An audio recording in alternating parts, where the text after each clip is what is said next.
আপুনি ভিডিঅ' কৰি আছে ভিডিঅ' কৰি আছে ভিডিঅ' কৰি আছে হয়তো দুটা হয়তো দুটা বজাত আপোনাৰ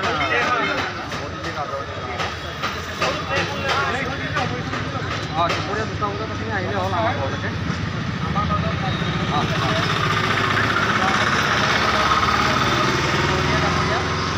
আহিলে ভাল হয়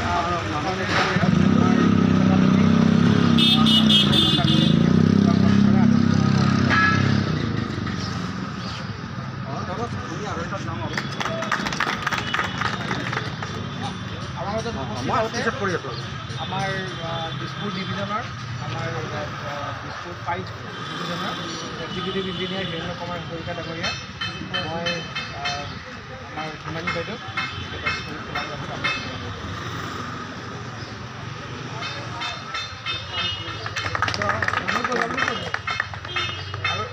আৰু এতিয়া আমাৰ সন্মানীয় কাউন্সিলৰ মহোদয়ক গোলাম গামোচা আদৰণি জনাবলৈ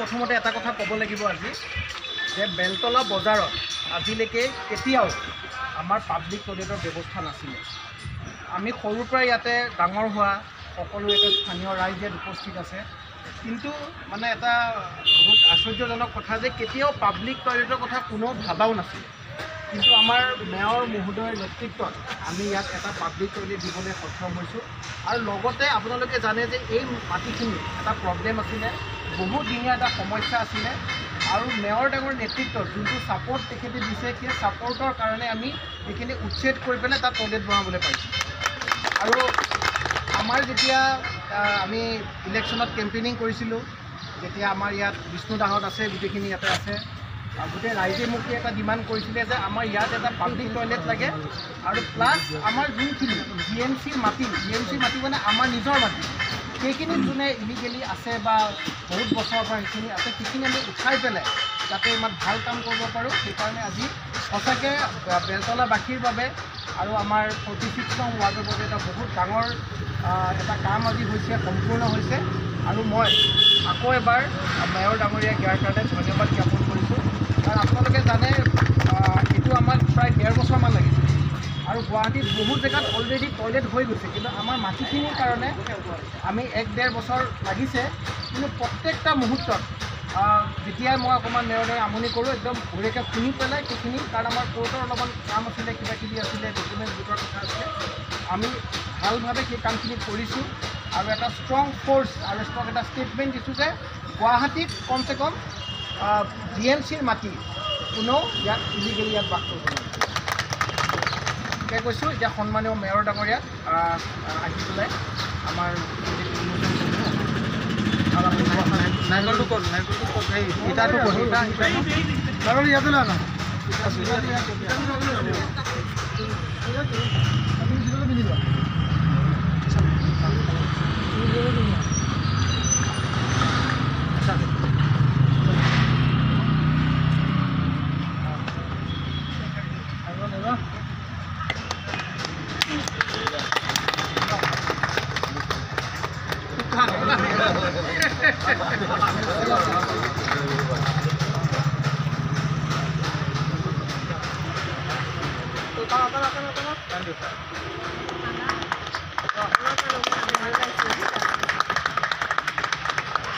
এখন পেপার যাব দেই আকৌ এখন বঢ়িয়া আছে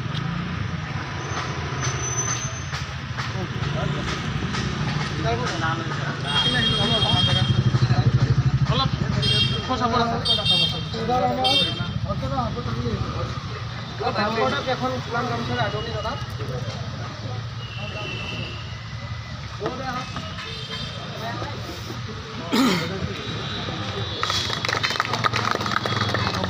দুআষাৰ মই ক'বলৈ অনুৰোধ জনাইছোঁ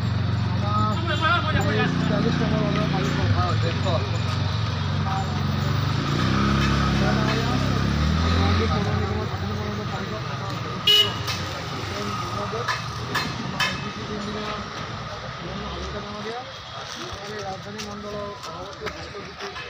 পৌঁছতে আমাৰ জ্যেষ্ঠ নেতা গুৱাহাটী পৌৰসভাৰ সংবাদ কৰিছে। ইতিমধ্যে আশীষ ভৰালীয়ে কৈছে যে এই ৰাজহুৱা শৌচালয়টো বনোৱাৰ ক্ষেত্ৰত বহুখিনি আমাৰ অভিজ্ঞতা আমাৰ আহিছে।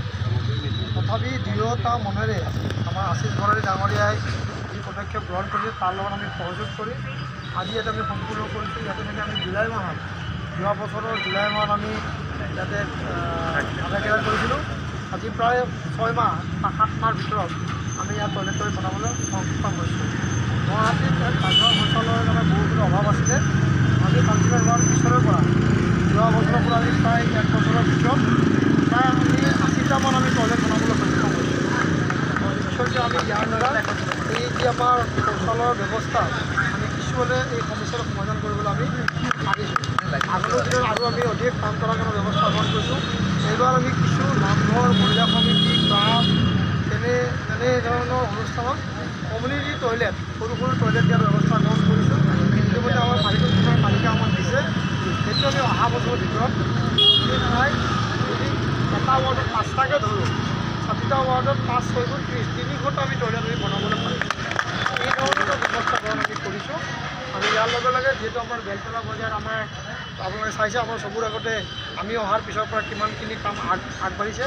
আমি অহা এপ্ৰিলৰ প্ৰথম ভাগত বা বিহুৰ দিনাখনে মাননীয় মুখ্যমন্ত্ৰীৰ হাতেৰে এইটো উদ্বোধন কৰাৰ কাৰণে ব্যৱস্থা গ্ৰহণ আমি সন্মুখত অলপ কাম আছে, বাউণ্ডাৰী ৱাল দিয়াৰ কথা আছে, ৰেম্পটো বনাই দিয়াৰ কাৰণে ব্যৱস্থা গ্ৰহণ আছে। সেইদৰে ৰং চং মাৰা হ'ল, সন্মুখত গ্লাছ লগোৱাৰ কথা আছে। এইটো হোৱাৰ লগে লগে প্ৰায় 80% কাম আমাৰ সম্পূৰ্ণ হৈছে। বাকী 20% কাম আমি কিছুদিন ভিতৰতে আমি কৰিব পাৰিম আশা কৰিছোঁ। আৰু সেইদিনা আমি এই বজাৰটো ৰেডি কৰি আপোনালোকৰ সেৱাৰ কাৰণে আমি আগবঢ়াইছোঁ। তো এইখিনিয়ে কৰি ভৱিষ্যত নাই আৰু সুন্দৰভাৱে আগবাঢ়ি আজি আমাৰ মাননীয় প্ৰধানমন্ত্ৰী অসমত ভ্ৰমণ আহিব। আমাৰ যুৱ নৃত্যৰ বিশ্ব ৰেকৰ্ড কৰিবৰ কাৰণে গৈ আছে। অসমৰ জনগোষ্ঠীৰ ভিতৰত আমাৰ যি চাহ জনগোষ্ঠী আছে তেওঁলোকৰ এটা সম্প্ৰীতিৰ যি আমাৰ নৃত্য, সেই নৃত্য আমাৰ ৰাষ্ট্ৰীয় দৰবাৰ আন্তঃৰাষ্ট্ৰীয় দৰবাৰলৈকে লৈ যোৱাৰ কাৰণে মাননীয় মুখ্যমন্ত্ৰী ডক্টৰ হিমন্ত বিশ্ব শৰ্মাই প্ৰচেষ্টা লৈছে। সঁচাকৈ শলাগিবলগীয়া কথা আছে। যোৱাকালি তেওঁ ঘোষণা কৰিছে ইয়াৰ নেক্সট আমি বাগৰুম্বা যে নৱেম্বৰত তেওঁ লৈ যাব, সেইটো বিশ্ব ৰেকৰ্ড কৰা ব্যৱস্থা। অসমৰ বিহু আৰু বাগৰুম্বা এই দুয়োটা আমাৰ যি আমাৰ সংস্কৃতি আছে নিশ্চয়কৈ এনেকৈ অসমৰ সংস্কৃতি যি আমাৰ সেইটো আমাৰ বিশ্ব দৰবাৰত লৈ যাব সক্ষম হ'ব। ইয়াৰ লগে লগে আমাৰ এডভান্টেজ আছে আপোনালোকৰ ওচৰতে যে আমাৰ খানাপাৰা অনুষ্ঠিত হ'ব, তাতেও মাননীয় প্ৰধানমন্ত্ৰীয়ে অহাকালি উদ্বোধন কৰিব। তেওঁলোকে সকলোকে আমি নিমন্ত্ৰণ জনাইছোঁ। এই এডভান্টেজ আছামৰ পৰা প্ৰায় এতিয়ালৈকে আমি গম পাইছোঁ প্ৰায় 3,55,000 কোটি টকা ইয়াতে বিনিয়োগ হ'ব। আৰু ইয়াতে ধুনীয়া আমাৰ স্বাস্থ্যৰ ক্ষেত্ৰতে হওক বা উদ্যোগৰ ক্ষেত্ৰতে হওক আমাৰ ব্যৱস্থা গ্ৰহণ কৰিব। এই ধৰণৰ চিন্তা চৰ্চা কৰা আমাৰ মুখ্যমন্ত্ৰী ডাঙৰীয়াক আমি সঁচাকৈ পাই আমি আনন্দিত হৈছোঁ, সুখী হৈছোঁ। আগন্তুক দিনত অসমখন স্বাৱলম্বী হ'ব যাব আৰু অসমখন ভাৰতৰ 5খন ৰাজ্যৰ ভিতৰত উন্নতিশীল ৰাষ্ট্ৰ হ'বলৈ গৈ আছে।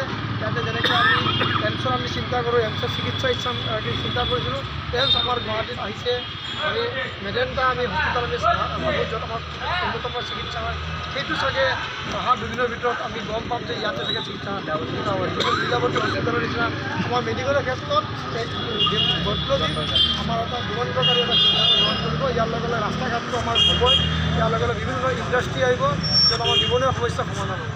এনেধৰণৰ ব্যৱস্থা কৰাৰ এখন অসম আগবাঢ়িছে। তো নিশ্চয়কৈ এই অসমৰ লগত গুৱাহাটীতো কিছু কাম কৰাৰ আমি ব্যৱস্থা গ্ৰহণ কৰিছোঁ। আমি পাৰিষদখনৰ লগত লৈ সকলো পাৰিষদে সুন্দৰভাৱে কাম কৰি আছে। আশীষ ভৰালী আপোনালোকৰ মাজত নিজৰ সন্তান নিজৰ ভাতৃ হিচাপে তেওঁলোক আশীৰ্বাদ দিব। সুন্দৰভাৱে কাম কৰি আছে। আৰু অধিক কাম কৰাৰ প্ৰেৰণা দিব। এইখিনিয়ে মোৰ বক্তব্য সামৰণি। ধন্যবাদ।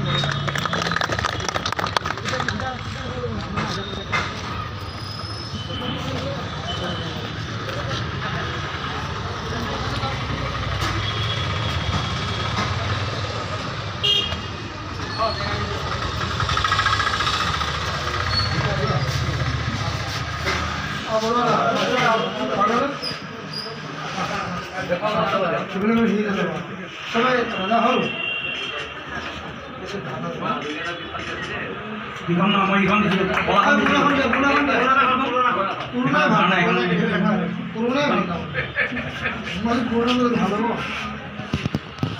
ভালো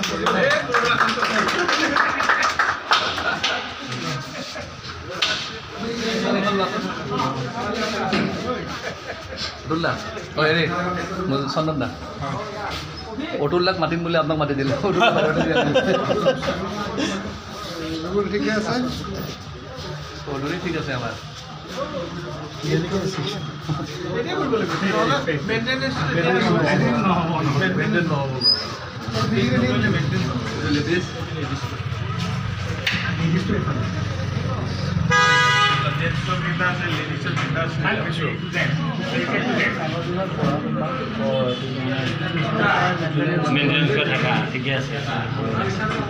অফিচ আৰু এটা অফিচ এটা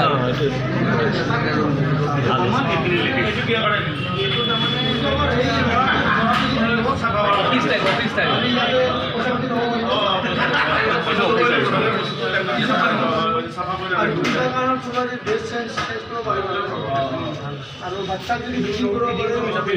মানে মাল্টি এৰিয়া যেনেকৈ ব্যৱহাৰ কৰিব পাৰে মানুহ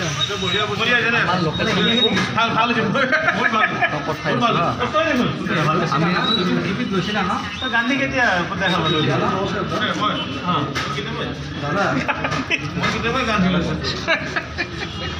বৰ্তমানলৈকে একো অহা নাই আৰু 8টা বজাত লাইনিং কৰিব দিছে কিন্তু লাইনিং ক'ত সেইটোও কোৱা নাই দাদা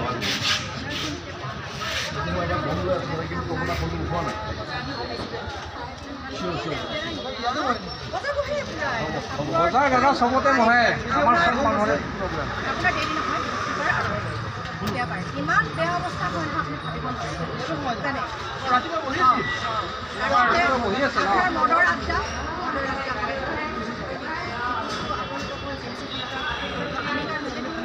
ৰেজিডেঞ্চিয়েল এৰিয়া হয় আমাৰ